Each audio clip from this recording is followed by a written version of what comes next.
try this again, Jim. Yeah. I'm not So sure. you're gonna put the presentation in, right? Yep. So what I'll do is I'll make Glenn the co-host then, because last time I did the co-host, I hosted and it wouldn't let me put up the presentation. I think you have to make me a co-host as well to be able to put up the Nope. presentation. Anybody can put up. If you want to try to just share your screen right now, it'll work. All right, let's see. Yeah.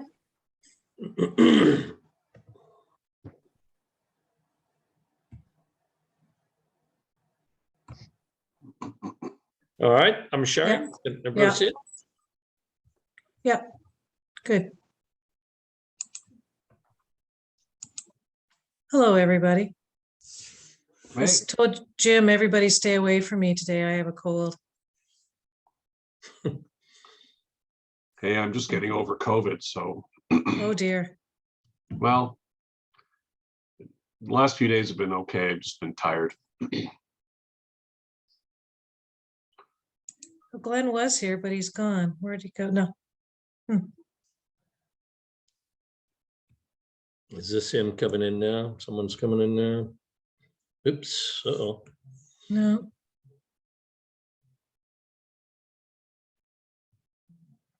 Yep, Sandy.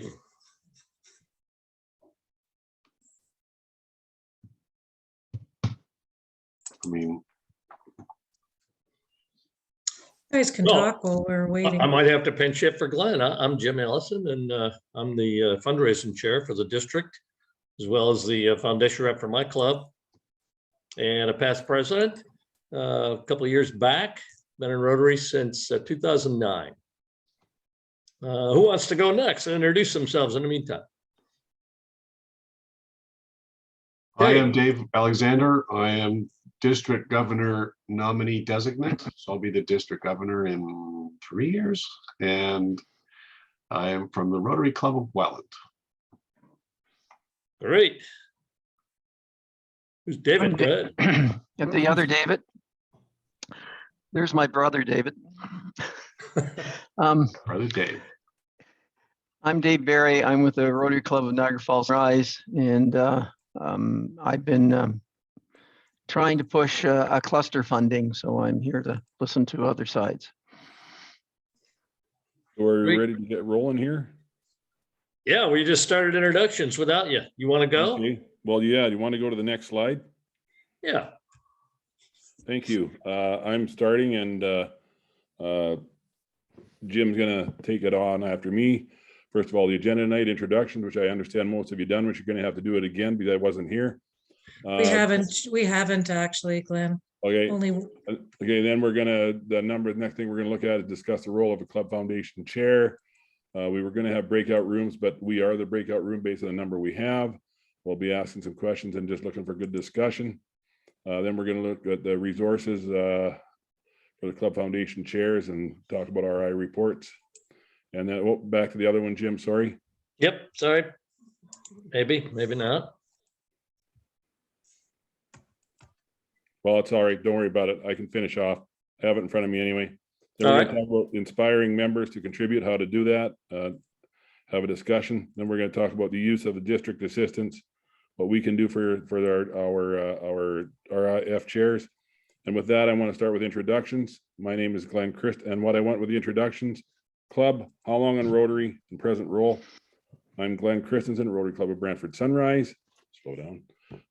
I have been in Rotary since about 1989 and member of 5 clubs. My present role at club level is past president of the district. I'm RLI chair and involved in the foundation committee. Jim? Just a minute. Dave, you said it's not being recorded, but when I first did it, it said it was. Oh, okay. It shows So- recording up in the corner. Okay, thank you. Just wanted to make sure. Yep. And there's another gentleman I'm trying to invite too, so continue, sorry. Jim Ellison, go ahead. You're next. Yeah, I'm Jim Ellison, Rotary Club of Leroy, currently the fundraising chair for the district. I've been in Rotary since 2009. Dave Barry. I've been here since 2000, but I'm going to leave to go and help somebody. We'll see you later. I'll be back. Okay. Okay, Dave Alexander. Dave Alexander. I am a member of the Rotary Club of Welland. I have been a Rotarian since 2008, and I am the district governor nominee designate. And Sanford. Did I get that right? Hi. Yeah. Yeah, Sandy Noble, Rotary Club of Amherst South, foundation chair right now, past president, and I've been a member since 1963. Ooh, Ooh, clap for that. clap for that one. Good Well dedication. done, sir. Great dedication. Well, the next slide here, I think kind of sets the tone for the evening, and it's fairly small, so I'll just read it to you. And the Rotary Foundation. Can I introduce myself? Sorry, Sandy. Well, we That's all know you, okay. Sandy, but sorry, Sandy. I'm Yes, please, go ahead. Sandy, another Sandy, from the Rotary Club of St. Catharines Lakeshore, and I've been a Rotarian for about 8 years. Thank you. Thank you, Sandy. Yeah, and so with that, next slide, I think this kind of sets the tone for the evening here. And the Rotary Foundation transforms your gifts into service projects that change lives both close to home and around the world, which I think is important to know. And since it was founded more than 100 years ago, the foundation has spent more than $4 billion on life-changing sustainable projects. With your help, we can make lives better in your community and around the world. The Rotary Foundation mission is to help Rotary members to advance world understanding, goodwill, and peace by improving health, providing quality education, improving the environment, and alleviating poverty. What impact can one donation have? Well, for as little as 60 cents, a child can be protected from polio. $50 can provide clean water to help fight waterborne illness. And $500 can launch an anti-bullying campaign to create a safe environment for children. That's just a few of many, many purposes. Next slide, Jim. I'm probably gonna have to stop sharing and then reshare. It's stuck. And where am I? Right here. How about now? Can you see now? You can, yes. See, but cannot advance. Interesting. Oh, there we go.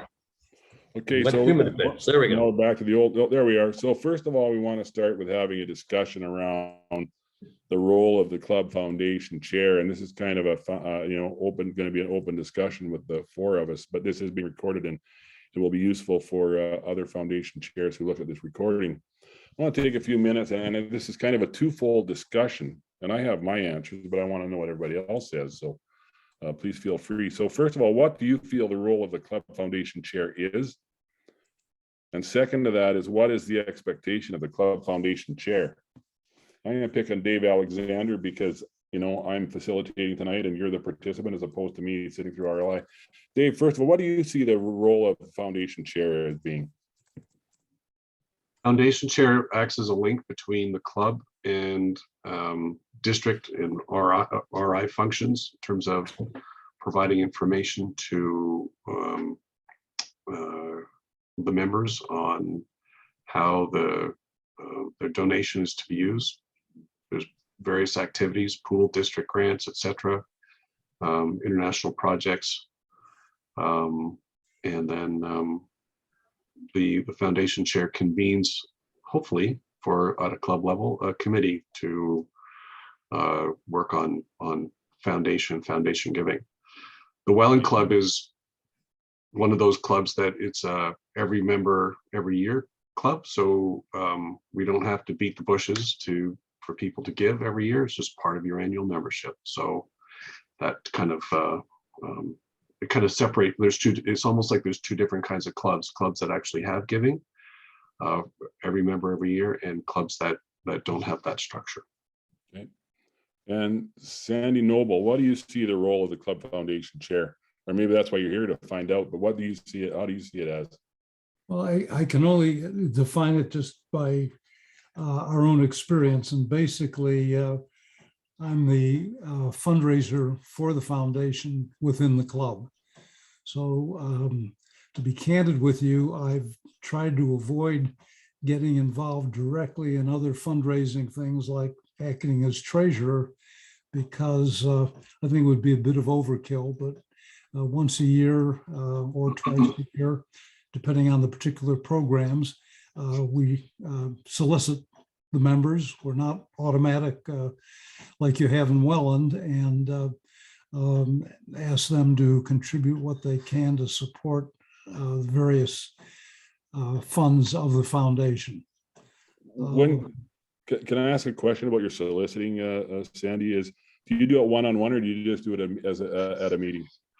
No, I do a one-on-one. That's the only way I find is effective with our group. We have a mixed group. We have about half the members are active and half the members are inactive. So it takes one-on-one solicitation, and people are generally responsive. One sidebar thing I would tell you that you try to do, of course, when you're doing the solicitation, is to bring people up to date on the things that you talked about, and that is what the needs are and what it is that we've accomplished through the work of the foundation. We had sort of an attitude, or frankly was my attitude, that I didn't think foundation giving should be mandatory. And again, remember, I've been around for 60 years, so things have changed. Foundation became a very major and important part of Rotary, and grew over these many years.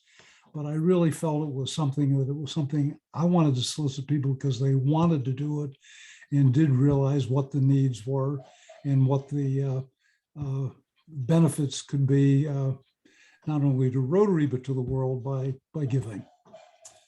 So, and thanks for those thoughts, Sandy, and hold that thought about one-on-one discussion for later on in our presentation here, because it kind of ties in, and I'm really interested in that, and I support you.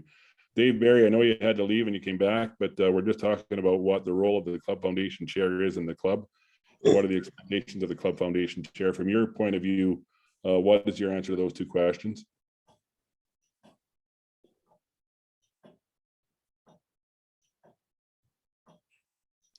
Did you hear me? Dave, you're muted. So did you hear my questions, Dave?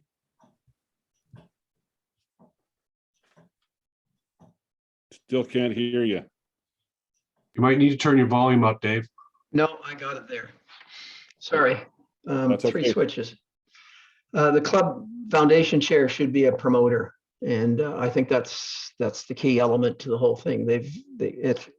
The question is, are you in the face promoter, or do you do it by pushing or pulling? And that's the question I have. Good.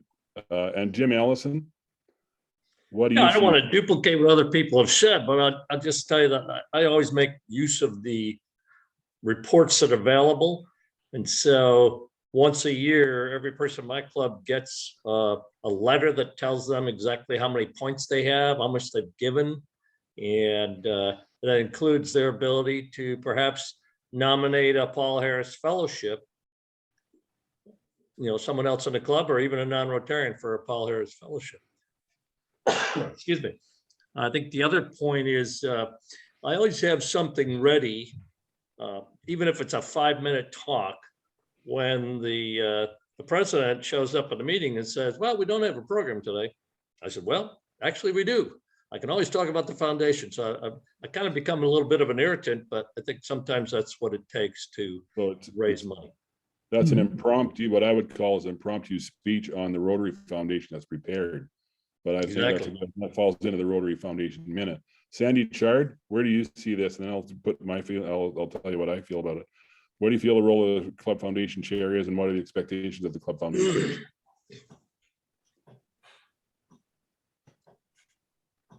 Sorry, I was the foundation chair at my club for many years, or basically the year I started. And I like to do the same thing Jim does.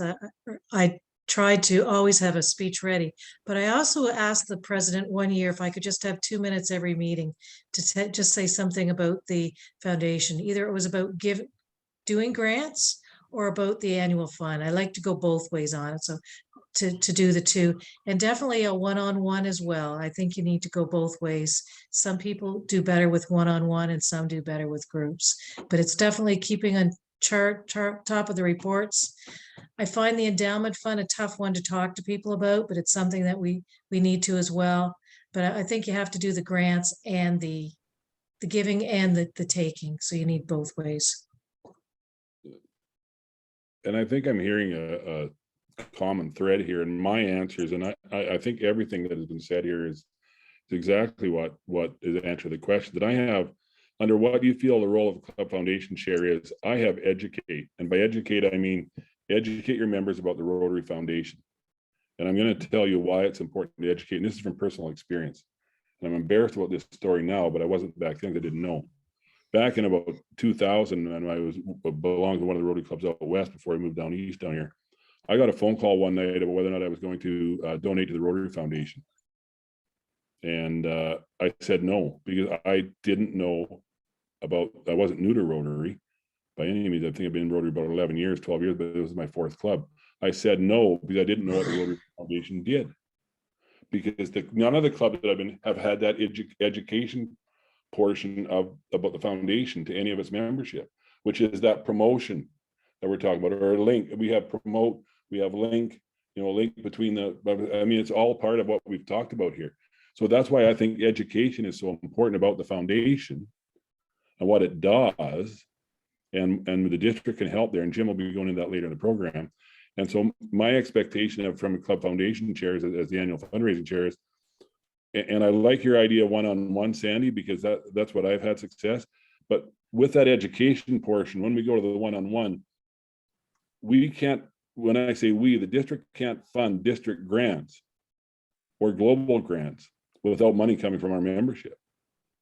And our grants have gone down from 3,000 to 2,000 at district project level, district grant level, because givings have gone down. And some clubs may well, I can't use that word. Some clubs may not like that fact, but the fact of the matter is, if funding goes down, it's not the district, it's not the district committee's fault that we can't fund. So that's why I think really the role of the Club Foundation chairs we have hit on here is educating the membership, and then trying to get the members to donate to the foundation with the help, I would hope, of a foundation committee. I don't think it's expected that the foundation chair is out on an island by himself. He's hopefully got a committee of others to help him with that. And I would hope that the committees are supporters of the foundation, and that the foundation chair is supportive of the foundation. That's kind of important. Dave, go ahead. Yeah, my thoughts too are along the same line. I want to add the one thing is that by having the foundation chair actively involved in organizing some sort of project on the international side or even on the district side, and really it might be a blending with the community services, it might be something like that, but what you are doing there is educating the entire club that you are drawing money from these funds that you've given. And so I think that helps. And because you then got a reward by getting the money back and saying, look at this project we've done for our community, look at this project we've done for a global project. And even if it's to the point where you're on a global project where you're doing, and my favorite thing is the cluster funding. And that means 12 groups group of 12 are contributing in Niagara region to a project they nominate annually. That means they've got an idea of one club is doing this, and we're helping them. Yes. So money in is educating. That's exactly right. And that's why but that's why the education portion, and that's it's funny you should say that, David, because that's actually a slide later on in our presentation. How do you introduce new members to the foundation? And it's about looking at projects that have been funded by the foundation. Any other thoughts? Anybody else got anything that you want to put into this section? I think we've covered it. I think we've covered it pretty well. I mean, it's about education and getting the foundation chair leading his committee to get members to donate to the foundation. Jim or Sandy, Chard, anything else to add to that? Nope. Okay, let's now that we know what the chair is supposed to do and it's being supposed to, let's move on to the next slide. So where do I go to find out the foundation? Well, if you go to and you go to learning, and then I got an arrow there beside learning and reference, and then you go to the learning center. There's a whole bunch of stuff that you can learn at the learning center. Next slide, Jim. And so this is where the learning center will bring you, and there's 9 different slides, but we want to focus on the Rotary Foundation. So you go through here, and then it'll take you here, and you can see the Rotary Foundation down in the lower right-hand corner. And if we click on that, we'll get to the next slide, Jim. So this is all relating to the Rotary Foundation. There's a multitude of subjects there, but I think it's important as Rotary Foundation chairs that we concentrate 3 of these specifically, and then the rest later, obviously. But Club Rotary Foundation Committee basics, fundraising basics, and Rotary Foundation basics, and those cover a multitude of topics, but they're on the myrotary.org website, and I invite people to go in and find those. Jim, next slide. And also we have resources at the district level as well. You sign into my Rotary District 7090, and you go under committees, and you find the Rotary Foundation, and you find all sorts of stuff there, specifically put on by our very esteemed chair. A lot of stuff put in by our chair, Sandy, and the newsletter, and all about the endowment fund. And there's just a lot of stuff there, and we cover it tonight, but we'd be here till 10 o'clock. But that's another resource. Next slide, Jim. So and the next question is, chairs of the foundation in the club is, where do I get my reports? Are they available, and what do they tell me? Well, they're very easily found at myrotary.org, and we're going to see some screenshots in a little while, and in Jim's presentation. But I'm going to tell you what reports are available. Jim, next slide, please. And so you sign in, go to the sign in at myrotary.org. You click on sign in. Next slide, Jim. And you'll see here that in this one, I'm signed in as Glenn Christensen. You click on Rotary Foundation, and Foundation reports come up. You click on Foundation reports, and you get, Jim, next slide. And this is, you can get your individual reports. You can view your report for giving. You can give online here, or you can mail in your contribution. You get the form there as well. And Jim, next slide, please. And the reports that you will get are these reports listed here. I don't have them printed off. I was worried about confidentiality issues, and I didn't know how to black anything out, so I pardon my lack of technology.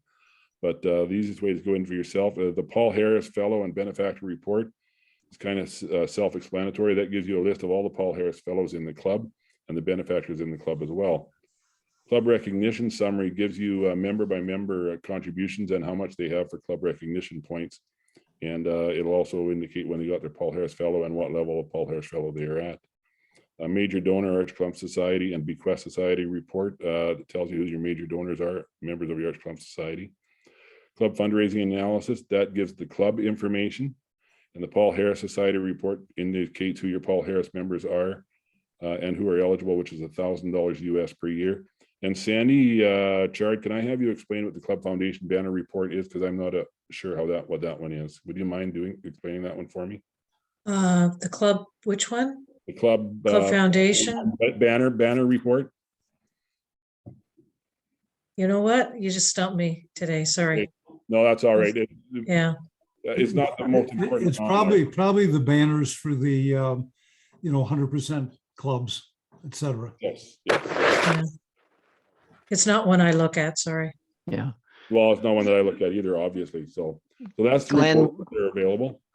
Glenn, one of the things in that club recognition summary is the total number of points the club has. Yes. That can be used for Paul Harris Awards and this sort of It thing. has, well, thanks, David, for that. It has 2 things there. The number that the club has that the club has for Paul Harris Awards, plus their total giving lifetime. An anecdote, our club, my club, well, no, I'm not going to say that because could be confidential, but it was. Are you showing one today, Glenn? Because it's in the newsletter. We show one in one of the newsletters. Yeah, it's not on this presentation. Okay. So, but it's a very good report, and it knows where you're at and where you're going and how many Paul Harris Fellows you can recognized, and then it goes up in the next year. It's hard to get rid of them.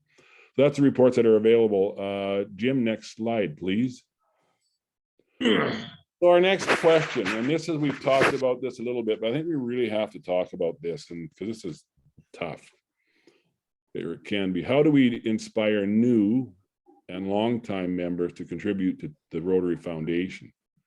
And then I've got 3 questions here, and I think we'll answer them separately, but I think it kind of refers back to the, I think we maybe answered them in the last discussion.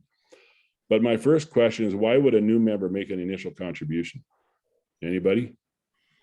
Like, if I'm a new member, why am I going to contribute to Rotary, or to the Rotary Foundation? I mean, Because they're asked. because they're asked. Simple question, simple answer, because they're asked. The other answer is, though, if they see it coming back to their club, and I'll show you how I show that later on in my slides. Exactly. It's about them knowing where their money is going. David or Sandy or the other Dave, any input on that? I mean, what's? Well, as I noted, the Welland Club is every member every year, $100 a year club, and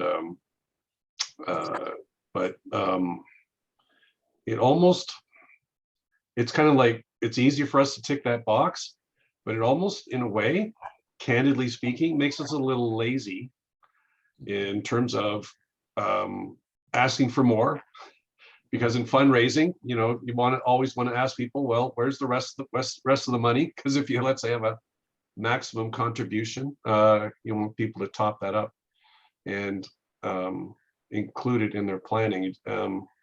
So it's got my wheels turning here. What's the incentive, David Alexander, in your club to donate more than $100 US a year? Well, this is the thing. Well, if you take it automatically. Yeah, well, because it's almost like, oh, well, we've already done that. And, but to me, it's more like, well, you want to earn Paul Harris points. You want to contribute and get more of a tax receipt, etc. You want to be able to look at funding a project that's worthwhile. So there's a whole host of other reasons. So throw in Polio Plus as somewhat of a separate category and emphasize that will generally get you pretty good response. We have most of our, when I ask for contributions, I'm asking not only for annual fund or endowment in a few cases, but annual fund, but also the Polio Plus, and most people will give to both. Well, I like the feature where you can target your donation too, so that's not just giving $100. It's that you can say, look, I can stream it towards one of the areas of focus. But you have to be careful on that. And Sandy Chart, I ask you to correct me if I'm wrong. You have to be careful with that, because that does affect your every Rotarian every year, I believe, and it doesn't come back to the annual fund at the district level. Is that not right, Sandy? It doesn't affect your every Rotarian every year, but none of that money comes back to the district for DDF. Right. So if you put it just for the environment, for example, the district does not see any of that. If you put it for share, we get 47.5% back. Okay, that's good information to know. Well, that's something that I just learned not too long ago. So Glenn, there's also a way for a member to donate toward a specific grant. yes, Providing, I believe, they are in the documentation when it's begun. Sandy, can you confirm that? Yes, correct. So it's not just annual share or Polio Plus, it could also be a specific grant. If a member is aware of a grant. That's not for every Rotarian every year, though. That's only to be the $1,000, the Paul Harris But it does Society come back to member. this DDF, right? Yes. But another thing you could do to get a new member to give is to all those points that Dave talked about earlier that are sitting there, your Paul Harris points could be used for that. So you could say to them, if you donate $100, we will give you 100 extra points of Paul Harris, and then explain to them what a Paul Harris Society is about, Paul Harris points are about. It's a good way to explain that. So if a club has a lot of points, it's a good way to use their points. Sandy Noble, Dave Barry, any input into what were the first question? Why would a new member make an initial contribution? I think I think Sandy Noble, you talked about that. Dave, in your club, why would one of your new members contribute to the Rotary Foundation? Our new members won't. They're all satellite club members, and they're scrapping for membership, for God's sakes. But the point, a year from now. yeah, a year from now. The point I'm saying is that there has to be some sort of recording of progress. In other words, at one point, let's say at the beginning, a couple of months into the year, somebody's going to say, well, listen, guys, we've got 5% of our guys into every Rotarian every year. And this is how they've done it. Now you can donate $2 a meeting and come to 52 meetings, and bang, you've got your $100. And you can put it towards this certain aspect, but it has to go on to every Rotarian every year. So if it's just reminding them weekly, okay, monthly, how the progress has been going, because that every Rotarian every year allows for you to get points in not only the RI area, but also the lighthouse, so the district. So they're just bragging points, and you keep at it. You got to be some sort of advertising. I'm not. I couldn't do a very good job of it. So I think it's the whole thing that why would a new member make an initial contribution? And I think we've touched on that. Is first of all, when I talk to a new member, and I've done the one-on-one as foundation chair, I do a 3-minute elevator speech about the foundation, and I've also cheated a little bit in the fact it's not cheating, was prepared about, yeah, I should do that. And then I pull out the pre-populated paper form for signing up for Rotary Direct, get their credit card number and mail it in myself. But after they know what the foundation does. So, and I think that's good. Anything else on the first question there? Why didn't a member make an initial contribution? If not, and this is the hard one. The next one is the hard one. Yeah, I think the next one here talks about the one-on-one. And you have to, if you don't know someone well enough to kind of buttonhole them and really ask them this question, then maybe some other member of the club knows them well enough to find out why they stopped. Because or haven't started. Or haven't started, right.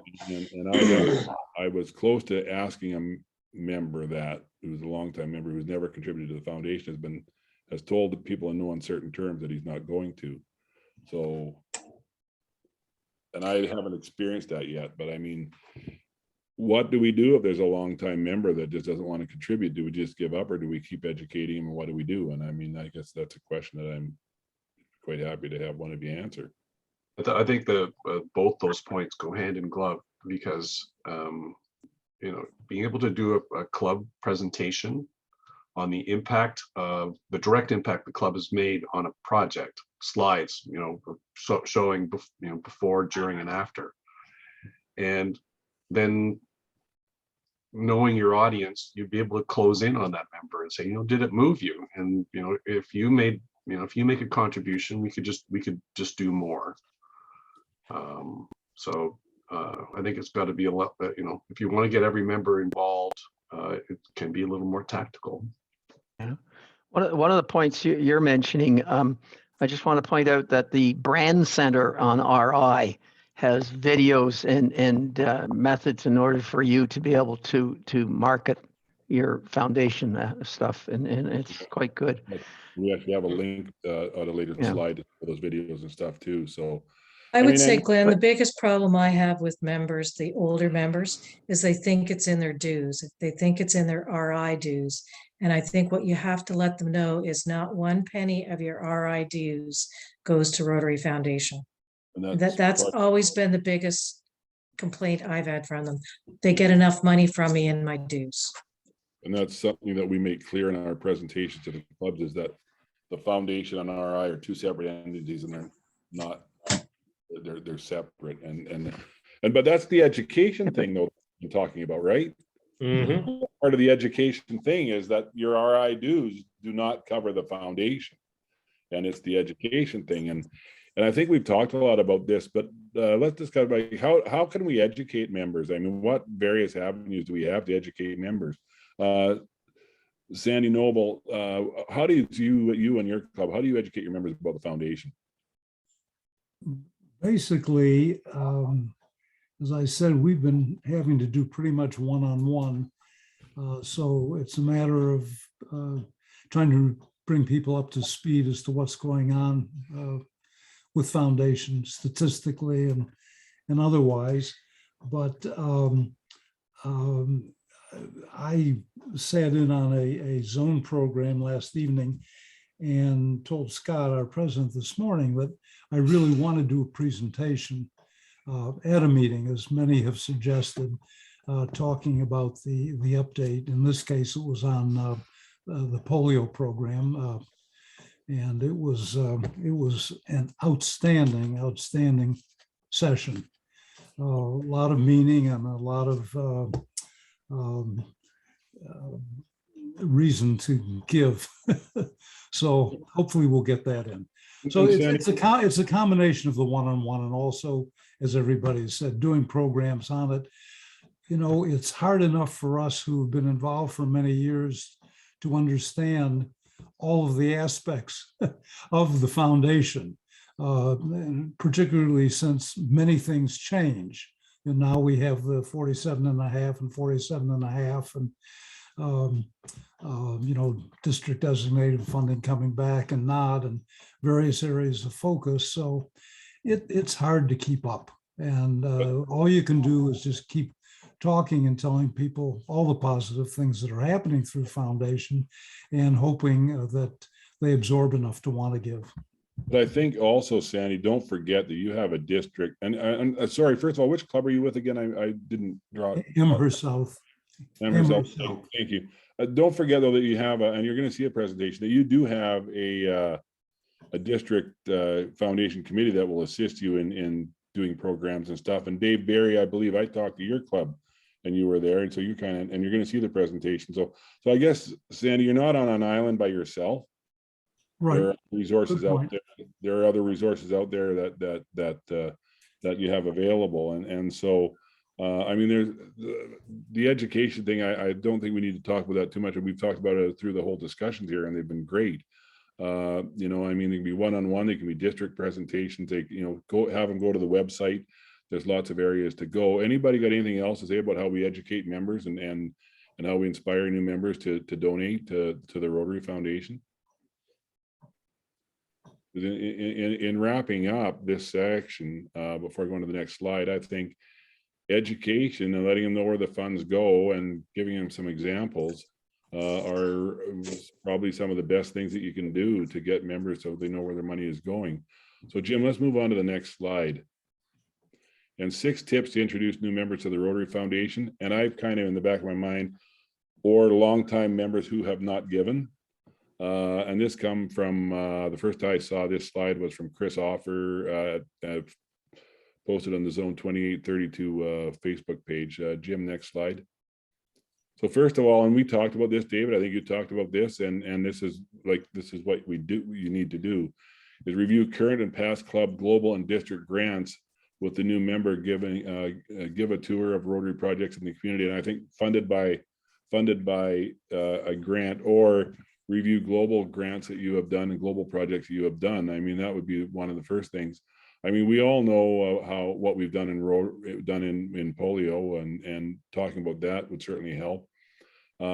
Encourage new members to take basic TRF courses and watch videos. And there you go, Dave Barry. And we can certainly share this slide deck if you like. And there's the video.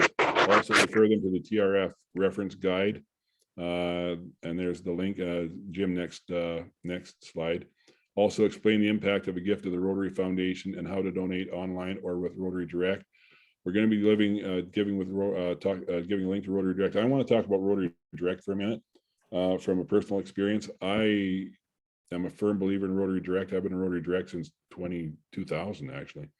But when I sign people, I have people talk to people about giving to the foundation. I have them sign up for Rotary Direct, and I used to do it by paper, but I have to change that a little bit and go to working with them to go on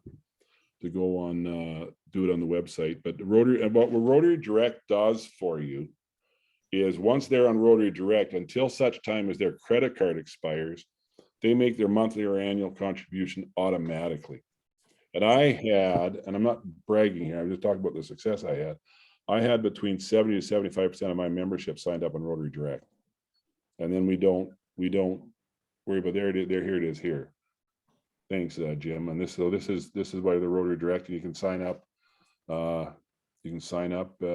annual fund or where you want to go, and you can put in So, your. Glenn, would you go in and say, hey, listen, $5 a month, or, this is going to do a tremendous start for this new member and this, et cetera. Is this the type of thing that you would say? It sounds like Save the Children. But, Well, I would just, you mean, how did I do it? Yeah. Well, I would just talk to them about the foundation, and I would say that, I would explain to them about every Rotarian every year for the club is $100, but I would talk that in order for the club to win whatever the award is, it's a minimum of $25 US that we'd like to give. And so I would do it in Canadian, and this is actually a true story. So I had one long-term member who said, yeah, I've been meaning to do that, but he said, I'll do $40 a year. I said, we want a minimum of $40 Canadian. I said, yeah, I'll do that. And then as I'm writing his credit card number on the form, he says, Glenn, he says, make it $100 a year. By the time it was done, by the time I was done, it was $100 a year. It was $100 a year. And then I had one that's doing $100 a month, and he actually got his next Paul Harris fellow, PHF plus whatever at the last meeting. And somebody asked him, and he paid a hat, but how did I do it? He says, I signed up for $100 a month, you guys, and I don't miss it. The minimum is $10 a month, though. The minimum is $10 okay. a month. Yeah.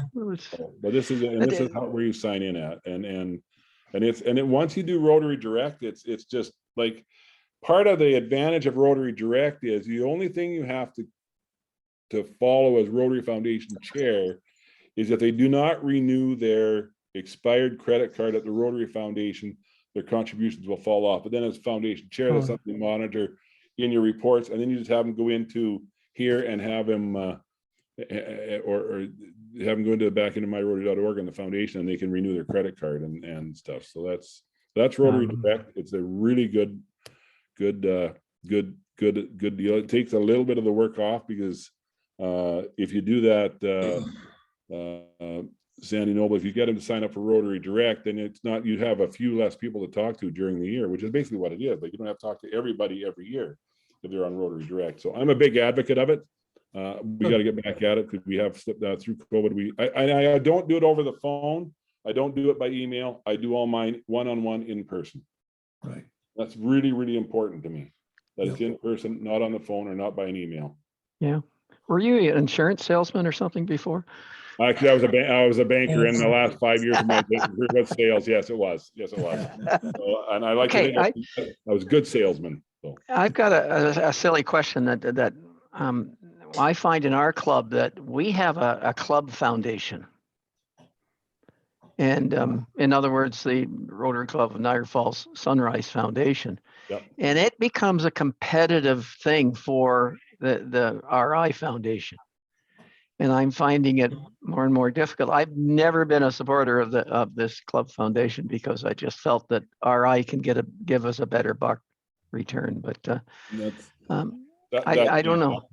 But I would say if you want to raise money for the club foundation, why don't you have club fundraisers to do that?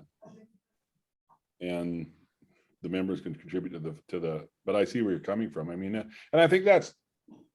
A lot of people will struggle with that. Well, this is my favorite charity, and I don't want to do the Rotary Foundation. But then if you can get the, $25 a quarter from them or whatever, so that's Rotary Direct. So that's Rotary Direct, which we wanted to mention in our presentation here.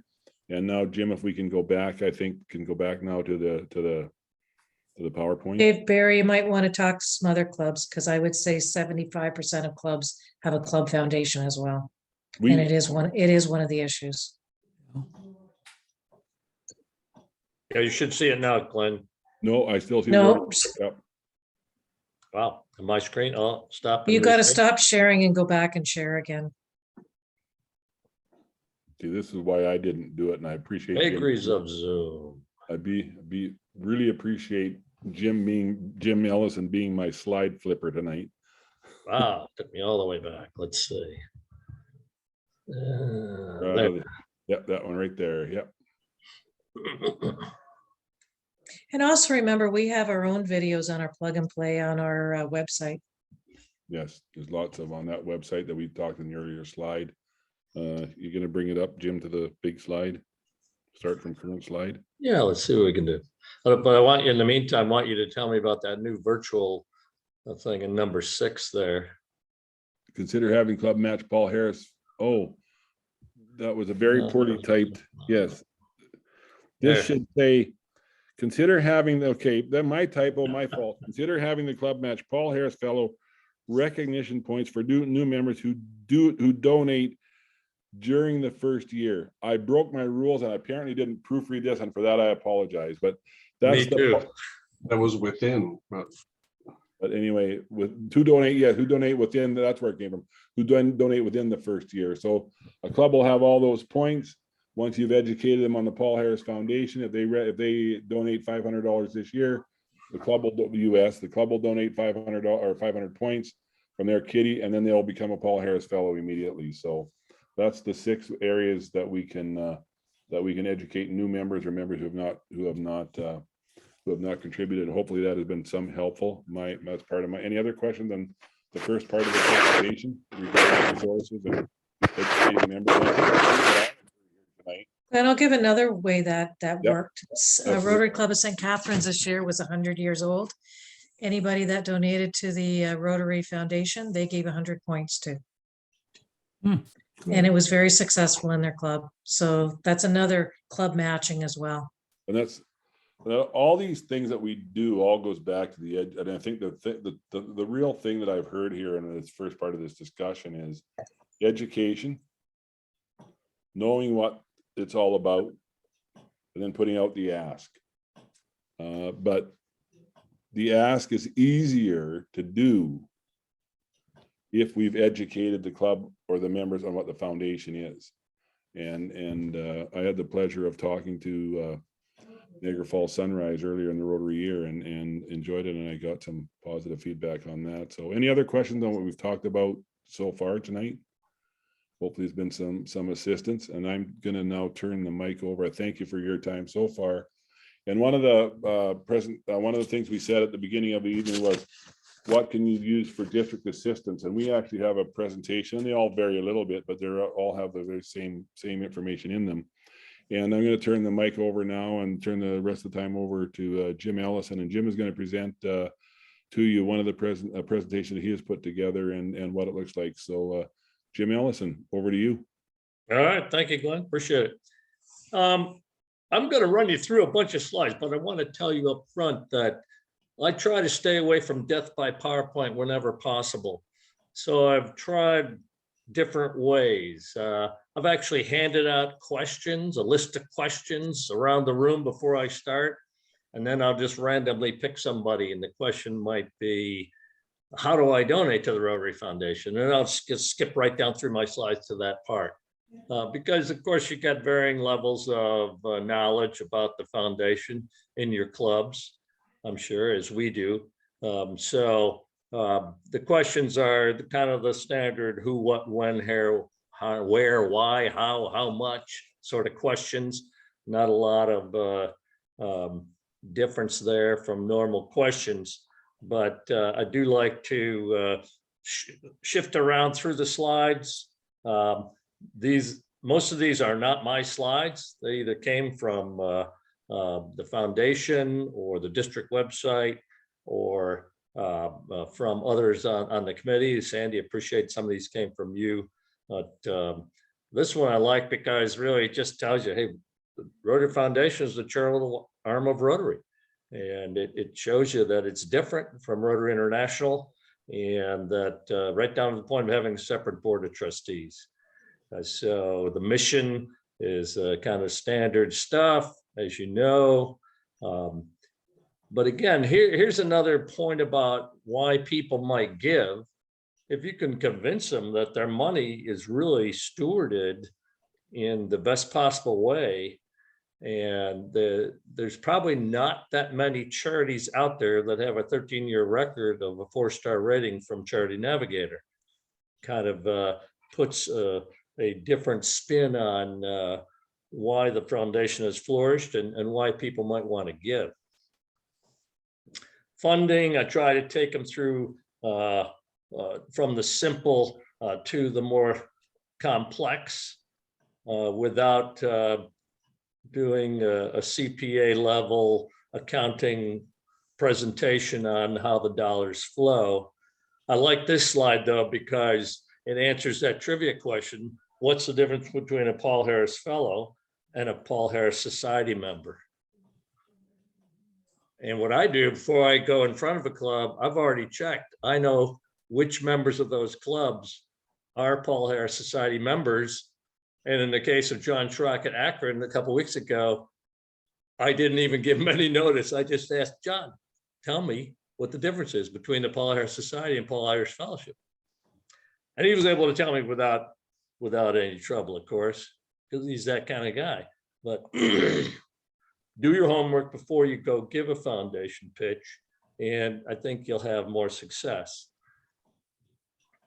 And again, talking about how do we serve humanity, polio today. We need to get an updated slide because I think we sprung a case in one other country here recently, but that'll go in my next version of my pitch. Anybody remember which country that was? It just popped up in the last month or so. Malawi. There was Malawi. one case last year, and it was because it came in from Pakistan. And I will tell you, last night they said it's the reason we still need to keep going, because we have to vaccinate 400 million children each year until all wild polio is eradicated. Otherwise, that same hopping could occur again. There have been only 3 cases so far this year. Yeah, it's pretty amazing. Thank you, Sandy. And then you can actually give a little more detail on where the money is broken down in the effort of eradicating polio. And of course, we have some pretty powerful partners. Many people know the Bill and Melinda Gates Foundation matching is an incredible amount of money that really is helping to eradicate polio, along with some of these other partners.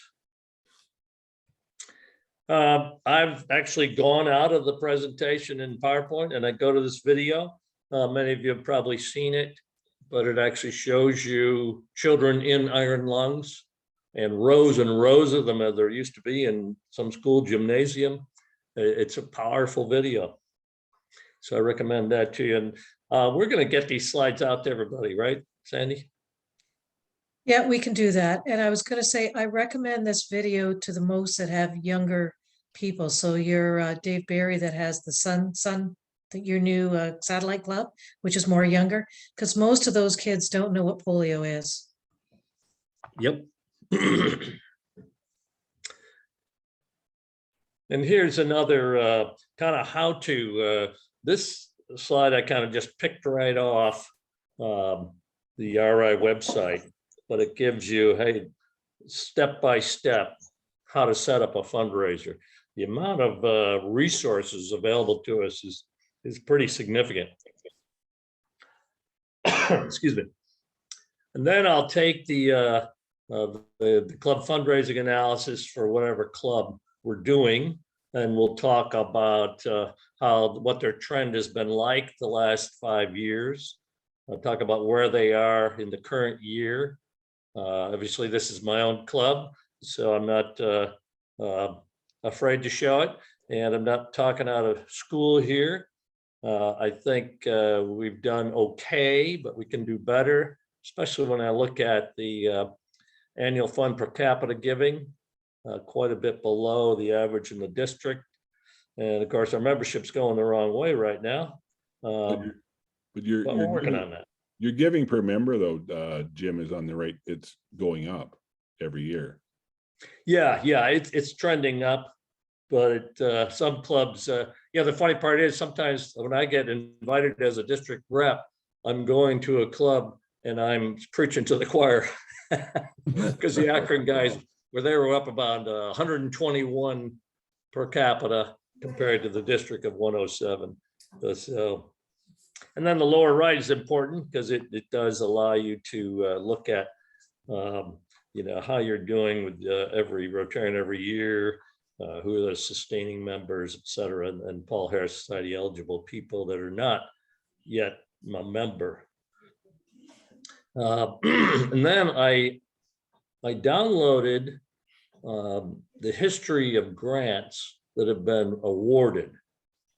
So I'm able to set up this breakdown to give the club an exact amount of money that has come right back to our community. Great. And somebody, was it David Barry? Did you mention this earlier? Okay, maybe you didn't.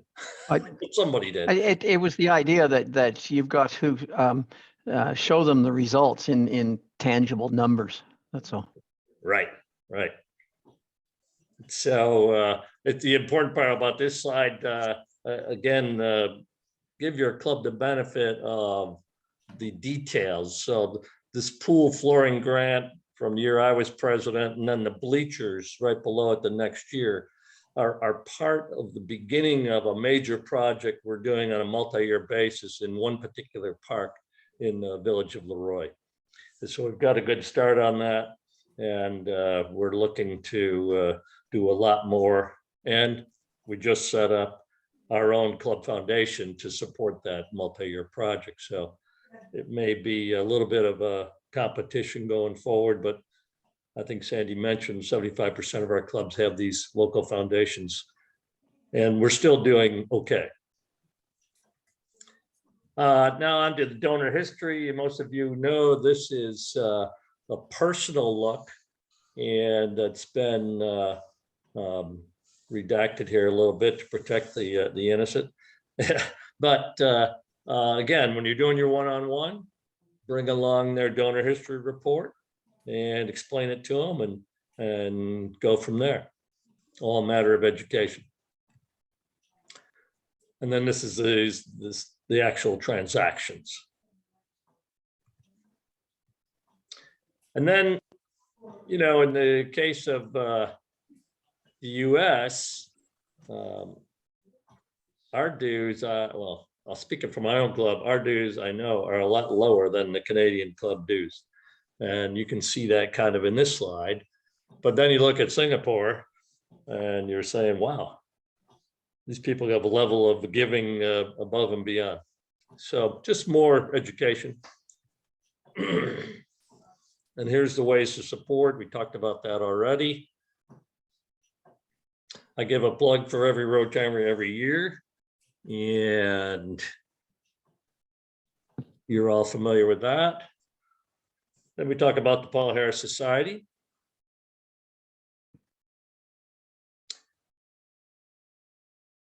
Little planned giving plug from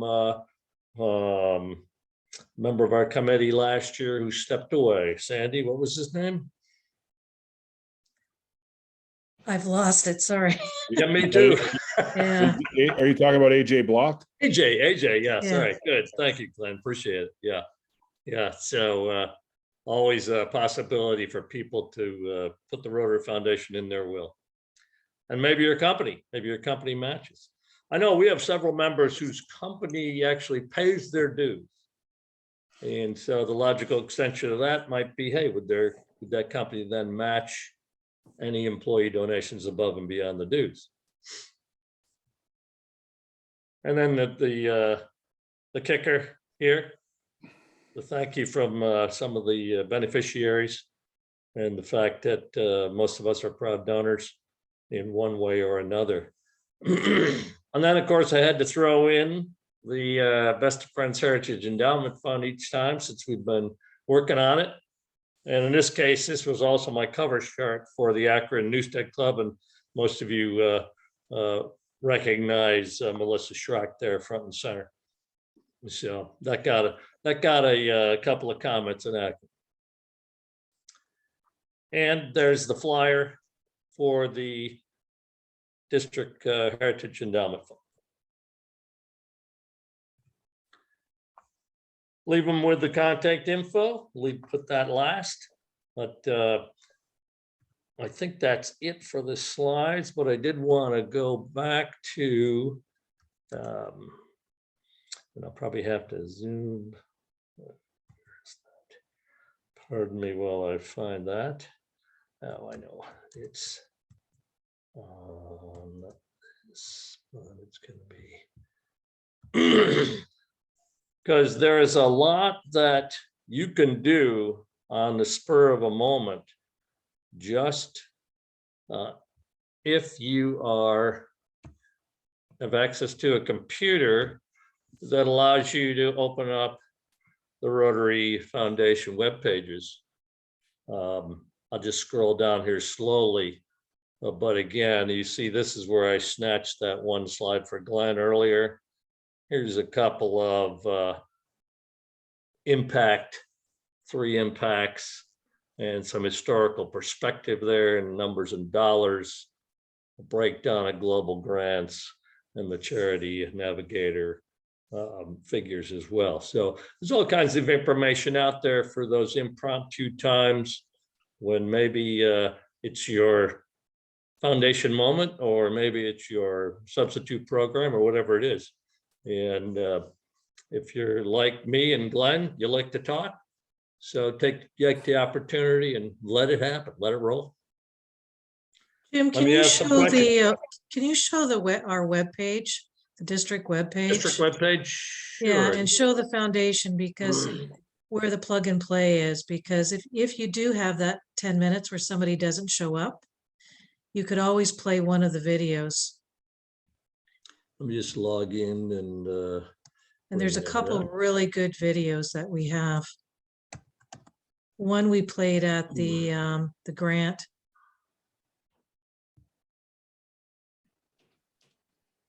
Committees. Yeah. So if we go down to here, you'll see the plug and play that we have. Oh. Are you seeing it, or do I need to reshare? Yeah, I don't, well, the plug and play is on the side, which is fine too.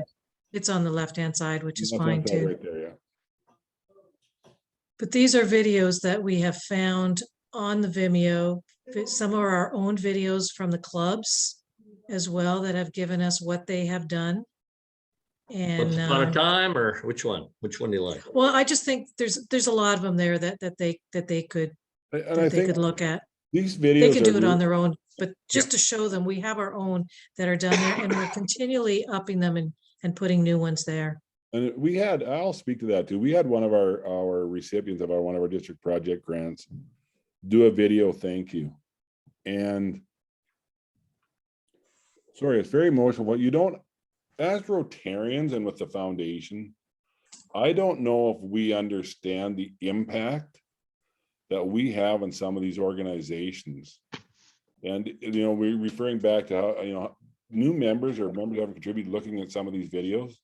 A light might go off. I know when Crossing All Bridges did their video, it was really the thank you was very impactful, and it was made with we bought them iPads and a computer, and they made the videos using the equipment that we bought them. So these videos are really important, and it is another way for foundation chairs to educate their members. That impromptu thing again that we're talking about. And Glenn, that one is found on our district YouTube webpage. Your video there. So all the videos that the clubs have done and submitted to us are all there as well. The one Glenn is. The key thing I'm looking at there are the numbers in brackets beside that. I mean, you can have a 1-minute video on something or 2-minute video that is just as people are sitting down for their lunch or something. It's just run this thing so that it's subliminally going to say, oh, I didn't know that. And so it's 2 minutes. Exactly. Great idea. It's all about having a plan. And I think from foundation chairs, which is what this session is about, it's about giving them a plan or some ideas for a plan for the year, and don't do it in September. I mean, really, it should be just like any president-elect should be planning in April and May, June, and July. And but it's knowing the resources that are there. Yeah. But I like the idea of playing a video, and we did that at one of our Paul Harris suppers here back in 2018, just after I moved down here, and there was lots of people that were from the public there, and we played these really international videos, but they're pretty impactful. They're pretty impactful. But play one a month, just so that every month you've got 12 different videos that are going to impact the members to think about it. Absolutely. So that when Sandy Noble goes and talks to his member that, he hasn't had a chance to talk to for 6 months and they've seen 6 videos, they'll say, yes, Sandy, I've seen the videos. I will donate to the Rotary Foundation. But that's what it does. And it's all about, and it all comes back to that whole thing again. Before you ask, and I really believe this, before we ask, we have to educate. And once we educate, the ask is easy. I mean, it sounds simple, but I really do believe that that's the way it is. Good. So I think that's our. Yeah, that's right. And the younger members, they're visually minded. You go up to them and say, oh, think of the numbers, and they'll go, oh, yeah. But if they see something that's tangible and visual, bang, maybe. So Jim, I don't know if you have anything else you want to talk about. Sandy, you don't have anything else you want to talk about, but I've kind of, Well, I'm gonna do this as an ender, but this is my my other visual that I do when I present. I don't know if you can see my camera, but I have my hand out. Oh. And tell them exactly why I'm Well, there. And what I do when I present is I wear my Paul Harris Fellow pin and my PHS Society lapel because, and I know, so I'm in the club. I have another Paul Harris Society fellow member, the Paul Harris Society fellow member, who only wears his Paul Harris Society lapel to special occasions. And I'm going, no, even if it's only the Paul Harris Fellow pin, wear it everywhere because it may tweak a question. What's that? And it gives you an idea of being able to educate, answer the question. It's the story that I heard once about a lady asked a gentleman on a plane for help filling out her immigration form, and at the end, I'm going to make the story short, but at the end of the flight, he asked her, "Why did you ask me?" And this individual woman from Africa, who was flying from Africa, pointed to his pin and said, "You're from Rotary, and I know Rotarians help people. I'm a member of the Paul Harris Foundation. I'm a Paul Harris Fellow, and the Rotary Foundation helps people." It's that opportunity to ask. So on saying that, Glenn, when I go to talk to clubs, I used to have Glenn's job and I used to do the same thing, ask for money. But now, since I'm the foundation chair, I tell them I'm here for twofold. I'm here to tell you we need money, and the other is I'm here to tell you that we give money. So we give money in grants. So as David Barry says, these cluster grants, I have taken his cluster grant idea and changed it to the district cluster grant. So now we have clubs that have gone together this year. I have 4 clubs that have gone together and 1 Rotaract club that together they are giving $21,000 to the Food for Kids. How are they doing that? $10,500. 5 clubs giving $2,000 each and 1 Rotaract giving $500. So we match that. So that's one of the things you have to tell them about as well. Well, that's the whole thing. Sorry, Sandy, go ahead. Yeah, I was just going to say, and some people tell me they don't want to do a district grant. And I said, well, you know what? Where do you get a better rate of return than you give me 2,000, I give you 2,000. So it's 100% return. Same with Dave's cluster grant. How much money that's gone through, that their clubs, some of them aren't giving anything because they said they can't come up with money. Yeah, we asked for $1,000, which is $1,050 once the thing gets in, and we end up with $30,000, and that's a bare threshold. And many times our projects have gone up to $87,000. The other side to this is if you look at the fortunate basis that we are at as a binational district. I'd love to be able to see a cluster grant in which somebody says, listen, we have a purpose and I like to use the example of doing an Aboriginal an incentive educational program. Somebody wants to do one in New York State and someone wants to do one in Ontario. Well, what you can do is you can come together and get that cluster grant so that the partner, the host, is going to be the one that is going to be doing the project is in Ontario, and the contributing member and members might be in the United States, and then turn it around the other way around, maybe the next year, even the same year, so that the contributing money are mushroomed from $2,000 at the district level to unlimited numbers in the global grant level. Because So- you're also looking at matching funding from other sources too, right? That's right. Yeah. So Yeah, and we've think about changed it. a lot of rules this year, which Dave Barry found out this year, and just changed at the beginning of the month. So how much do you get if you do two clubs, the district, one in the US and one in Canada, Dave? We normally give 10,000. What will we give in that case? 15. There you go. Okay. We should just pilot something as almost like a demo. There's so much stuff about the foundation, and to Sandy Noble's point is it's always changing. But it's fascinating, and the work that the foundation does, it still fascinates me to this day. And I was riding with one of the an Arch Clump Society member from Medicine Hat, and going to Calgary. Well, Medicine Hat to Calgary is 3 hours. And then we returned. So I had a 6-hour education on the foundation. And, but talking to people like that is absolutely phenomenal. And the projects that Sandy, his name was Sandy Mackay, had been involved in India was fascinating. And I'll tell you, you hear stories like that, you become a foundation supporter in a big That's hurry. right. And here's the point. We can't do a cluster grant unless you give. We've got to have you give money. That's the whole point. And I mean, I you- sometimes chuckle at clubs. I don't want to take the whole conversation, but I sometimes smile at clubs when they're excited because they got a foundation grant. The foundation give us a grant. You got your money back. Really. But I mean, it isn't they don't look at necessarily they just don't look at it yours. like It's everybody in the Everybody. district is given. Yeah.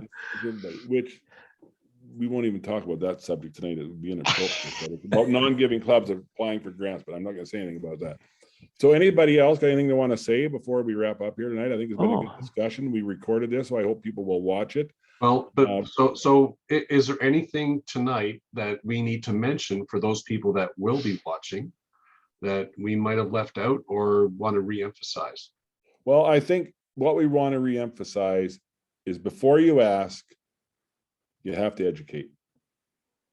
And I think that came through with the comments that I had that went around the room or went around the screen and asked. It all came through is, the link between the foundation, the district, and RI, about promoting it. But before we can promote it, we have to let people know what the foundation does. That's all about educating. And that's really, I think, and part of that education is taking advantage of Jim or Sandy or my presentations to the clubs and about where, about what it does. And I think the most impactful slide for me tonight, Jim, and I love that slide, is the one on Polio Plus, where we were in 1988 and we aren't where we are now, from a big red dot to a little red dot.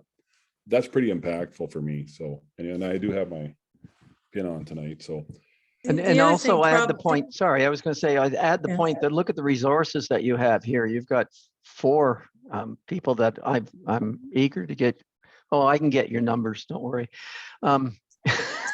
Because really what it boils down to is those resources are there to help you. And I want to throw that out.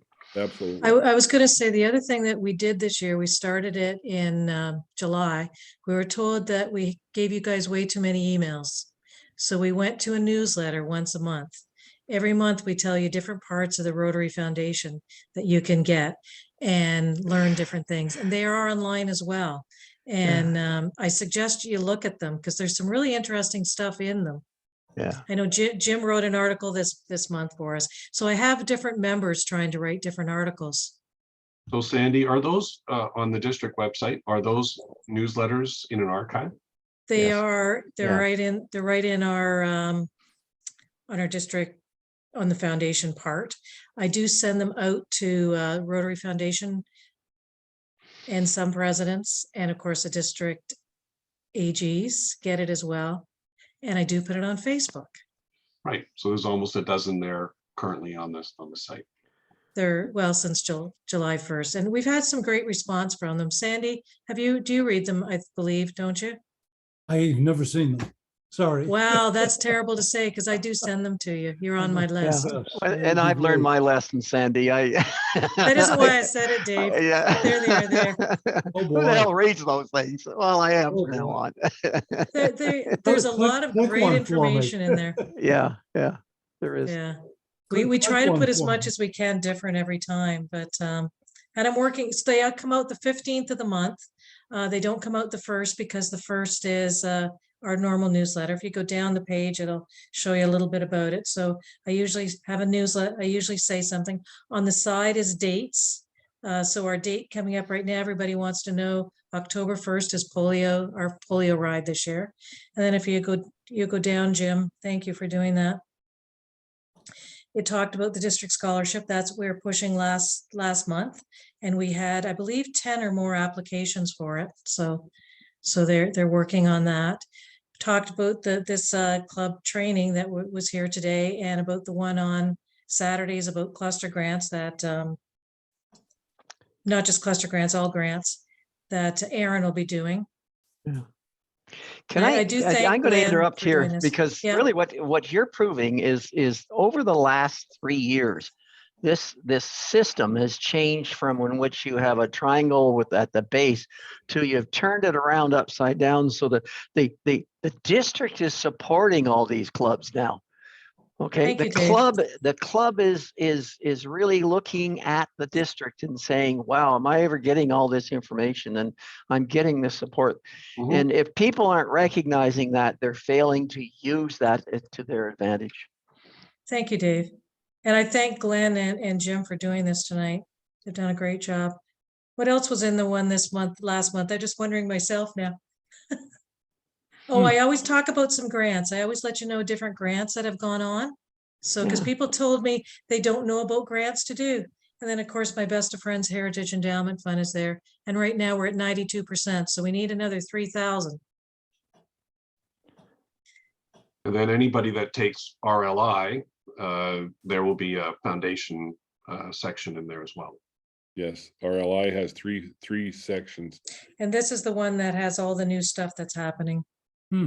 So we do talk about how to do reports, send them every month. There's the one that these guys were doing this month. Mhm. That was my own clubs.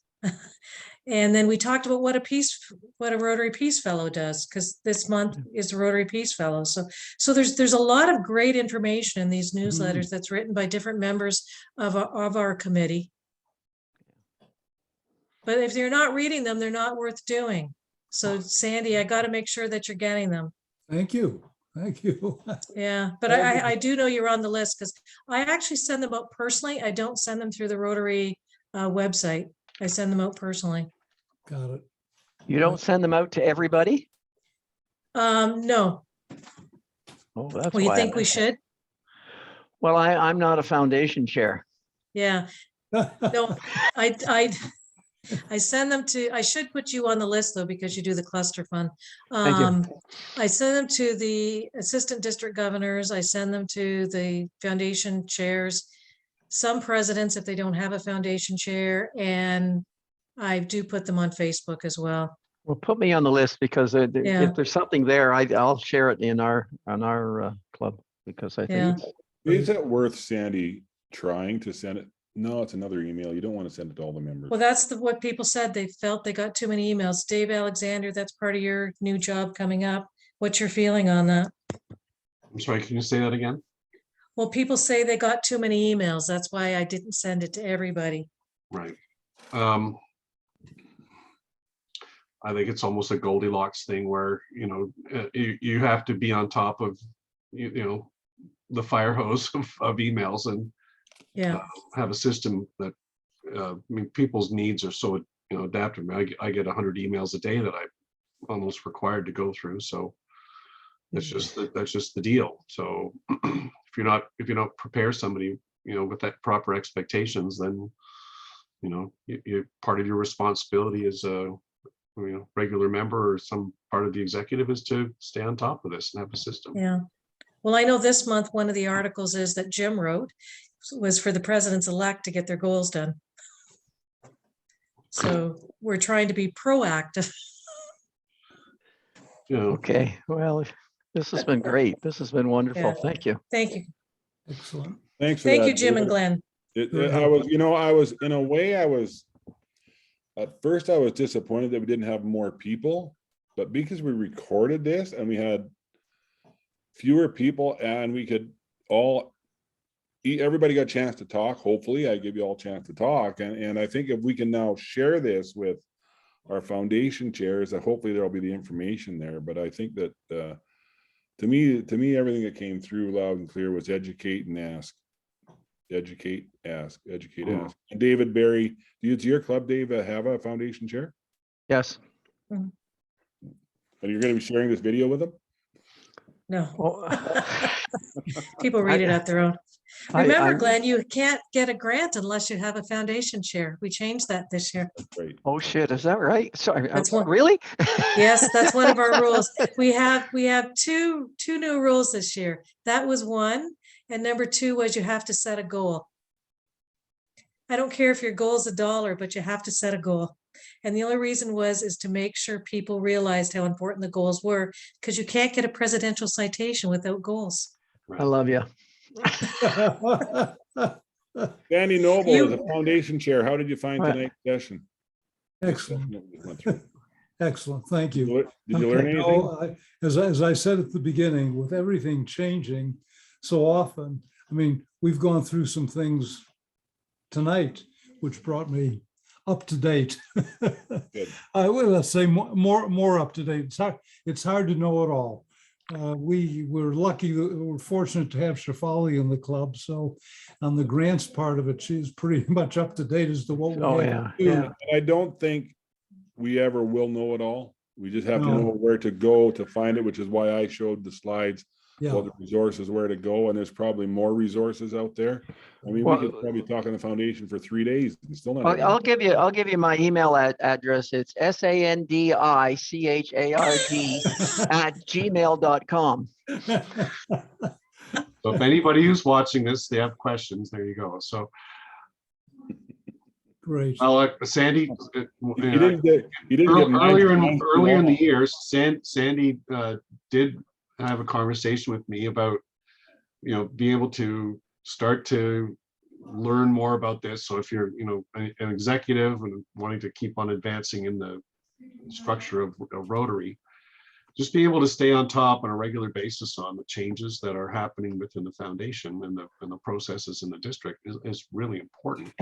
And so, over the course of a couple of years, speaking for myself, I want to be able to come back to this and develop that pool of knowledge so that I can, if I'm asked questions about the foundation, I can respond. So the Dave information, next year has to take a course on foundation to pass it for us to get district designated funds. there you go. Yeah. And if you want to learn about, That Dave.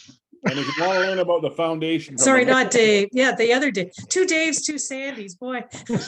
And there's only one Glenn, and that is so true. Especially only one. Well, Okay. actually, there is more than one Glenn Christian, but there's only one like this.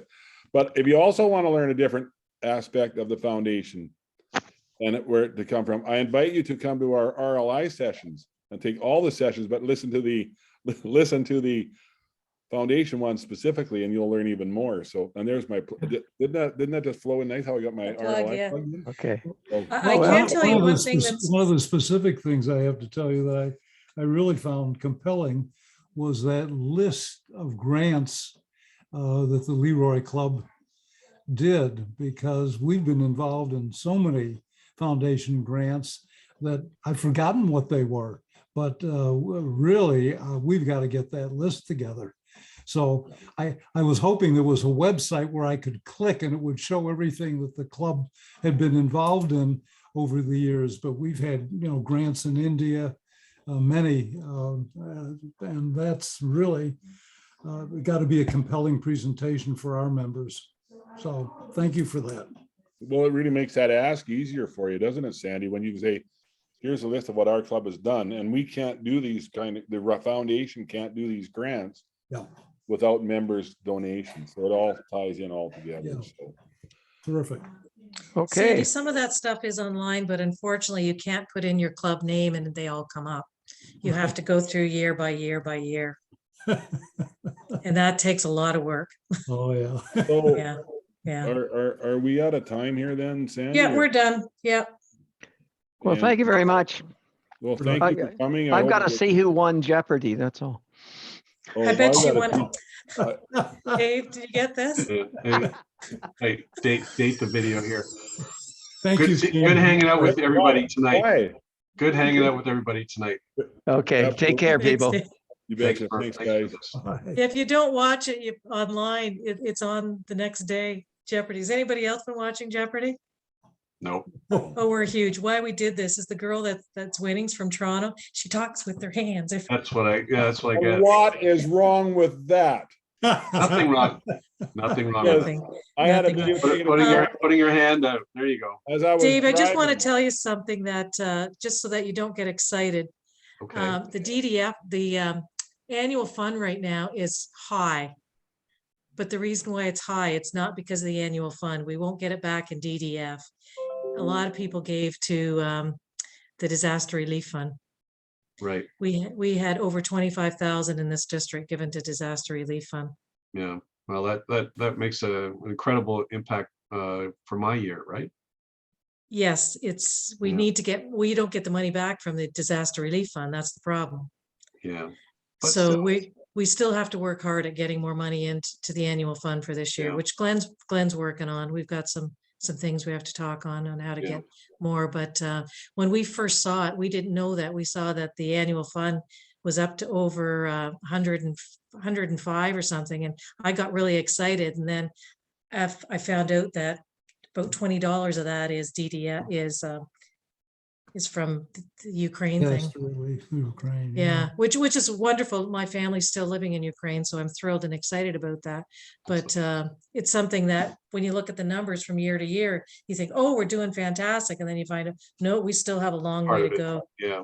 Yeah. Sandy, I have to tell you that I wanted to put something into that fund, but there was nothing at the RI website online, donate, that allowed you to do it.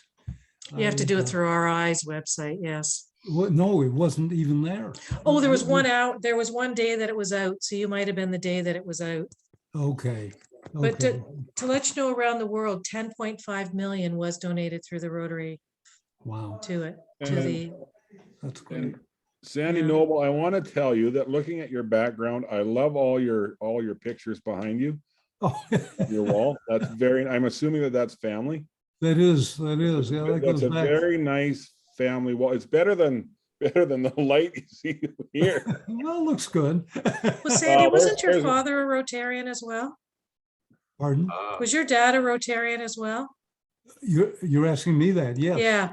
Yeah. Oh, actually, he was. Yeah. There's my wall and my thing on that wall. Oh, that's There's one thing on that wall. The proudest thing I'm of on that wall is my dad, when he was baptized in Denmark in 1904, received a fork and a spoon, and it's on that wall. So it's 117 years old, and it's got. I carry my middle name is Oscar, so I Oh. got his 117-year-old spoon. I don't give a crap, and we can stop recording now, Sandy. Probably. Sure. I want to take, if you can just give me about 2 minutes. Yep. As I told you, I've been at this for a little while.